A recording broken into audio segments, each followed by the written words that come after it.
തൃശൂരിൽ KSRTC bus ശക്തൻ തമ്പുരാന്റെ പ്രതിമയിലേക്ക് ഇടിച്ചു കയറി 3 പേർക്ക് പരിക്കേറ്റു.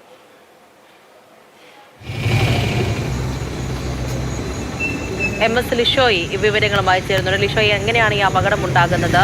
ഈ പരിക്കേറ്റവർക്ക് എങ്ങനെയുണ്ട്? ശക്തൻ തമ്പുരാന്റെ പ്രതിമയിലേക്കാണ് ഇടിച്ചു കയറിയിരിക്കുന്നത് എന്നാണ് അറിയുന്നത്. ഇന്ന് പുലർച്ചെ ഏകദേശം 3:30 കൂടിയാണ് ഈ അപകടം ഉണ്ടായത്. തിരുവനന്തപുരത്ത് നിന്ന് കോഴിക്കോട്ടേക്ക് പോവുകയായിരുന്ന KSRTC ലോ ഫ്ലോർ ബസ്സാണ് അപകടത്തിൽപ്പെട്ടത്.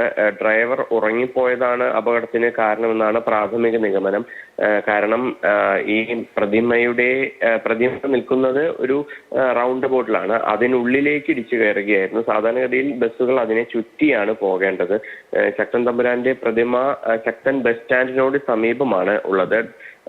ഈ KSRTC ബസ് സ്റ്റാൻഡിന്റെ ഭാഗത്തേക്ക് ബസ്, അതായത് തിരുവനന്തപുരം ഭാഗത്ത് നിന്ന് വരികയായിരുന്നു. ആ സമയത്താണ് ഇത്തരത്തിൽ അപകടം ഉണ്ടായിരിക്കുന്നത്.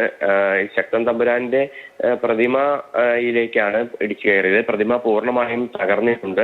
അതായത് അത്രയും ശക്തമായ ഒരു ഇടി ഉണ്ടായാലാണ് ഈ പ്രതിമ തകരുകയുള്ളൂ. കാരണം അത്രയും വലിയൊരു റൗണ്ടിന് മുകളിലാണ് ഈ പ്രതിമ വച്ചിരിക്കുന്നത്. അതുകൊണ്ട് തന്നെ ഇടിയുടെ ആഘാതം വലിയ ആഘാതം തന്നെയാണെന്നാണ് കണക്കാക്കുന്നത്. പക്ഷേ വലിയ പരിക്കുകളൊന്നും തന്നെ ആളുകൾക്കില്ല എന്നുള്ളത് വലിയ ആശ്വാസകരമായ കാര്യമാണ്. കാരണം 3 പേർക്കാണ് പരിക്കേറ്റുള്ളത്. പരിക്കേറ്റവരുടെ നില ഗുരുതരമല്ല. മറ്റ് വലിയ ആരോഗ്യ ശരി, MS ലിഷോയാണ് വിവരങ്ങൾ നൽകിയത്.